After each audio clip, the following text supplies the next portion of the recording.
គោរពជំរាបសួរសួស្តីប្រិយមិត្តអ្នកស្ដាប់ទាំងអស់របស់ Channel ដំណើររឿងសូមស្វាគមន៍មកកាន់អេពីសូតថ្មីហើយក៏សូមស្វាគមន៍មកកាន់រឿងស្នេហាហើយរឿងស្នេហាថ្ងៃនេះគឺខ្ញុំទទួលបានពីប្អូនស្រីម្នាក់ដែលគាត់សូមមិនបញ្ចេញឈ្មោះទេហើយសាច់រឿងនេះគាត់ក៏បាននិយាយជាសារដាស់តឿនទៅដល់បងប្អូននារីដែលមានអាយុ16ឬមួយក៏18ឆ្នាំឡើងអញ្ចឹងណាហើយកុំឲ្យចាញ់ពាក្យលួងលោមរបស់មនុស្សប្រុសដូចជាគាត់អញ្ចឹងណាហើយគាត់ហ្នឹងក៏បដោយខ្លួនហ្នឹងធ្វើឲ្យខ្លួនឯងហ្នឹងអស់ព្រហ្មចារីហើយអាប់អន់ទាំងគេឈ្មោះទាំងគេទៅយុគ្រួសារទៀតហ្នឹងហើយសាច់រឿងគឺគាត់ប្រហើបតែប៉ុណ្្នឹងទេបើចង់ដឹងពេញទៅស្ដាប់លំអិតជាមួយនឹង admin ទាំងអស់គ្នាតែបើបានស្ដាប់ហើយសូមកុំភ្លេចជួយចុច Subscribe រួចហើយបើកសញ្ញាកណ្ដឹងនឹងទទួលបាននៅវីដេអូថ្មីទៀតពី admin អញ្ចឹងកុំឲ្យខាតពេលវេលាយូរតោះរីករាយសម្ដាប់ដូចតទៅសាច់រឿងមួយនេះគឺខ្ញុំទទួលបានពីប្អូនស្រីម្នាក់ដែលគាត់សូមមិនបញ្ចេញឈ្មោះពិតរបស់គាត់ទេគាត់នៅរៀនអាយុ16ឆ្នាំគាត់ក៏បានលួចមានសង្សារកាលនៅក្នុងវ័យសិក្សាអញ្ចឹងណាហើយគាត់លួចមានសង្សារហ្នឹងគឺឲ្យឪពុកម្ដាយដឹងទេហើយឪពុកម្ដាយរបស់ប្អូនស្រីហ្នឹងគឺតឹងតែងខ្លាំងមែនទែននៅរឿងឲ្យកូនចេញទៅដើរលេងក្រៅប្រទេសផ្ដាយអញ្ចឹងណាបើនិយាយរឿងជីវភាពរបស់ប្អូនស្រីវិញគឺដូចគេដូចឯងអញ្ចឹងណាក្រុមគ្រួសាររបស់គាត់ប៉ុន្តែនៅថ្ងៃមួយហ្នឹងគាត់ថាកំពុងតែលេង Facebook សុកស្រាប់តែមានបុរសម្នាក់អាយុប្រហែលជា20ជាងអីចឹងណាពេលដែលគាត់បានស្គាល់បុរសម្នាក់ហ្នឹងបើគាត់ថាបុរសម្នាក់ហ្នឹងតែងតែបង្ហាញសកម្មភាព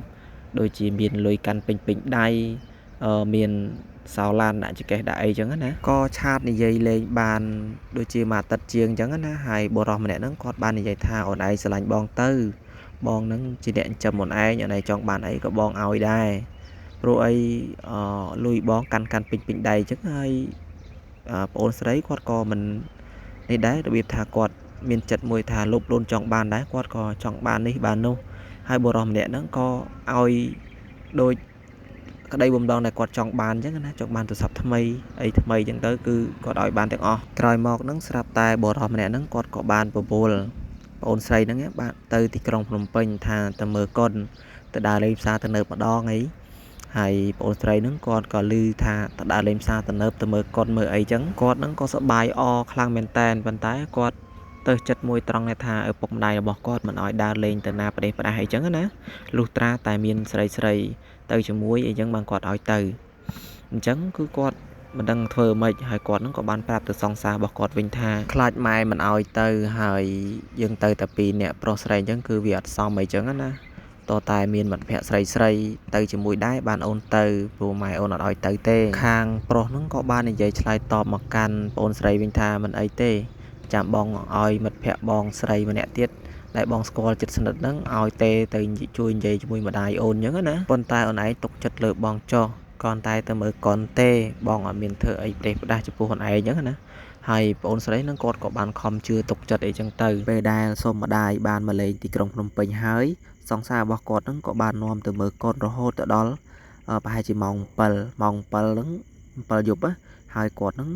ក៏បាននាំប្អូនស្រីម្នាក់ហ្នឹងទៅលេងនឹងផ្សារទំនើបហើយបន្តមកទៀតក៏ប្រវល់ទៅញ៉ាំអីហើយសង្សាររបស់គាត់ហ្នឹងក៏បាននិយាយថាអូនទៅញ៉ាំអីជាមួយពូម៉ាក់បងអីមិត្តភក្តិបងក៏ចង់ស្គាល់អូនឯងអញ្ចឹងណាហ្នឹងហើយក៏ប្អូនស្រីហ្នឹងក៏ព្រមទៅជាមួយនឹងសង្សាររបស់គាត់ទៅហ្នឹងក៏បានហូបជុំគ្នាមែនហូបអីជុំគ្នាជាមួយនឹងមិត្តភក្តិស្រីអញ្ចឹងទៅពេលញ៉ាំអីរួចហើយហ្នឹងសង្សាររបស់គាត់ក៏បាននិយាយថាអូនយើងសម្រាប់នៅពេញមួយយប់សិនទៅព្រោះអី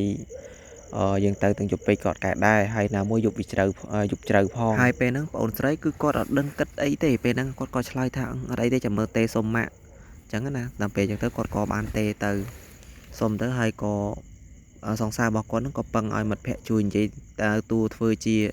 មិត្តភក្តិស្គាល់ប្អូនស្រីម្នាក់ហ្នឹងអញ្ចឹងណាហ្នឹងហើយដល់ពេលអញ្ចឹងទៅនិយាយចុះ1 2 3 4អញ្ចឹងទៅក៏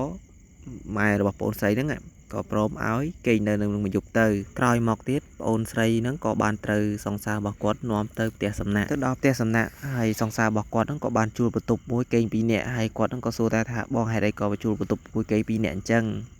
ដល់ពេលអញ្ចឹងទៅសង្សាររបស់គាត់ក៏និយាយថាអត់អីទេជួល1 2នាក់នៅគេង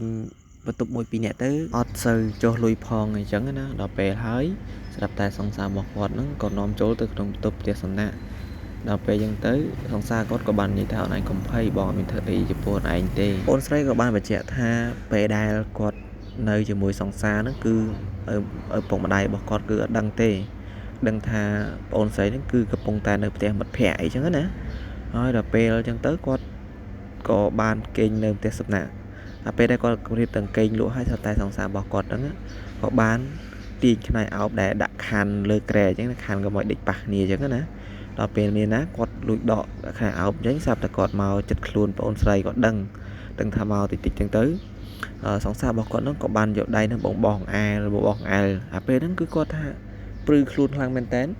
ដល់ពេលទៅបងអែលទៅគាត់ថាដូចជាមានអារម្មណ៍អ្វីមួយយ៉ាងគាត់ថាពេលហ្នឹងគឺពិបាកនិយាយប្រាប់សង្សាររបស់គាត់តែគាត់បែរជាបុគ្គលអារម្មណ៍របស់គាត់គឺស្រើបស្រាលហោះទៅលើមេឃបាត់ហើយគាត់ថាពេលហ្នឹងហើយអញ្ចឹងទៅសង្សាររបស់គាត់ក៏និយាយថាអូនឯងកុំភ័យ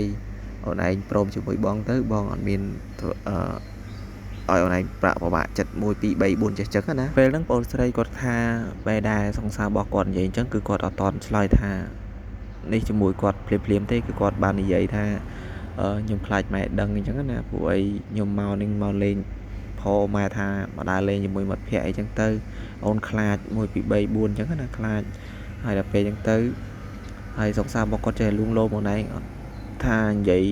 ឌីផងរបៀបថានិយាយទៅសំដីប្រុសព្រៀនគាត់ថា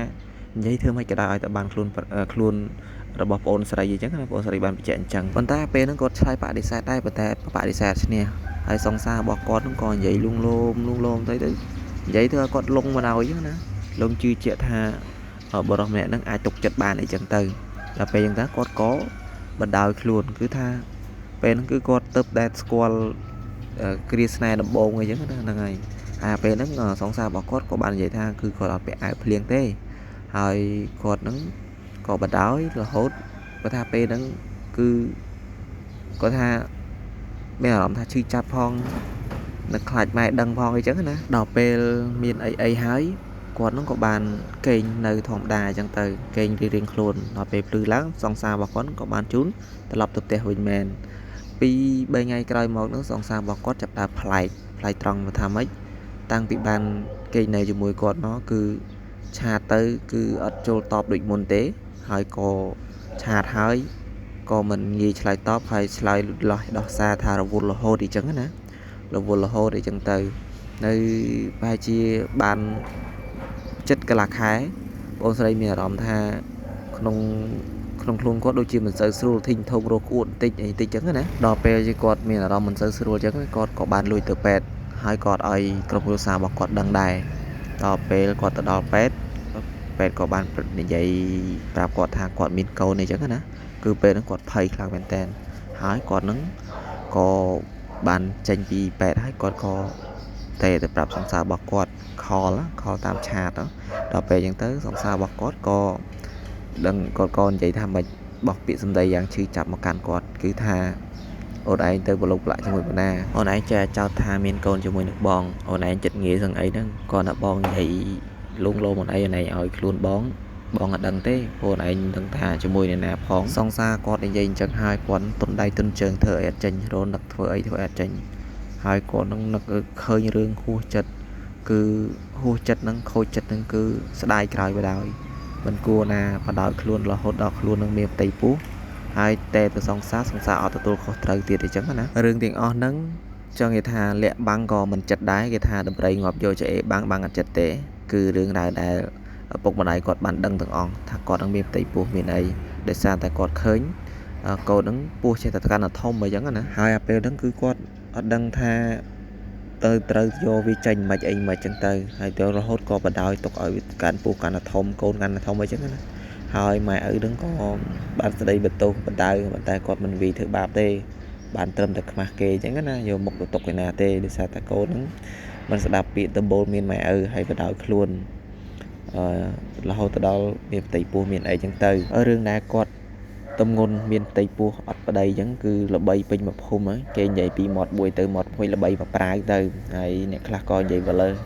ហើយបងស្រីដឹងគេនិយាយអញ្ចឹងទៅគឺគាត់មិនប្រកាន់អីទេក្រោយមកក៏កូននឹងក៏បានចាស់ខែចាស់ថ្ងៃក៏បានសម្រាលអីចឹងណាហ្នឹងហើយមកទល់ឥឡូវនេះកូនរបស់គាត់មានអាយុ2 ខួបជាងហើយ គាត់ក៏មានស្ត្រីមេម៉ាយមានឈ្មោះអត់ប្តីចឹងមានកូនអត់ប្តីចឹងទៅហ្នឹងហើយវីដេអូនេះមុននឹងបញ្ចប់គាត់ក៏បានសូមផ្ដាំថាបងប្អូនស្រីកុំចាញ់បោកការលួងលោមរបស់មនុស្សប្រុសគេបានខ្លួនប្រានយើងហើយគឺគេមិនចង់នៅមួយយើងទៀតទេមនុស្សប្រុសដែលស្រឡាញ់យើងពិតប្រាកដគេមិនហ៊ានធ្វើអញ្ចឹងដែរហើយគេស្រឡាញ់យើងមែនតើគេចូលស្ដីតាមប្រពៃណីគេចូលដល់ម៉ែឪអាហ្នឹងបានគេថាស្រឡាញ់យើងពិតប្រាកដប៉ុន្តែឬគូជីវិតនេះក៏ពិបាកដែរបើថាយើងរើសត្រូវគឺត្រូវយើងរើសខុសគឺខុសហើយដោយចាស់ពីដើមគាត់ថាធ្វើស្រូវខុសមួយឆ្នាំត្រូវមួយឆ្នាំតែបើយកប្តីខុសហើយគឺខុសមួយជីវិតអញ្ចឹងណាហើយបងស្រីមុននឹងបញ្ចប់សាច់រឿងរបស់គាត់បានផ្ដាំទៀតថាកុំឲ្យចាញ់បោកមនុស្សប្រុសហើយយើងត្រូវតែឲ្យតម្លៃខ្លួនយើងត្រួសត្រាតែយើងបានរៀបការរៀបអីទៅបានយើងបណ្ដោយខ្លួនអានឹងក៏វាមិនធ្វើដែរព្រោះអីគឺជាប្តីរបស់យើងហើយត្រឹមជាសង្សារត្រឹមជាគូដណ្ដឹងយើងកុំមិនសោះតើតែយើងបានរៀបការចាំយើងឲ្យខ្លួនប្រានទៅគេអញ្ចឹងណាហ្នឹងហើយគាត់ផ្ដាំទៀតហើយសាច់រឿងបងស្រីគឺមានតែប៉ុណ្្នឹងទេហើយប្រិមិត្តស្ដាប់ទៅយ៉ាងម៉េចដែរអត់យល់ត្រង់ណាអីត្រង់ណីខមមិននៅខាងក្រោមវីដេអូចុះហើយក៏ខ្ញុំបាទនេះក៏សូមអធិស្ឋានផងដែរដែលនិយាយទៅបើសិនជាមានការខុសឆ្គងប៉ះពាល់អារម្មណ៍ពុកម៉ែបងប្អូនត្រង់ចំណុចណាក៏សូមមេត្តាខន្តីអភ័យទោសដល់រូបខ្ញុំផងបាទបើសិនជាស្រឡាញ់និងពេញចិត្ត admin សូមកុំភ្លេចជួយចុច subscribe រួចឲ្យបើកសញ្ញាកណ្ដឹងនិងទទួលបានវីដេអូថ្មីទៀតពី admin ខ្ញុំបាទ admin ដំសូមអរគុណសូមគោរពលាជួបគ្នានៅវីដេអូក្រោយទៀតបាយបាយ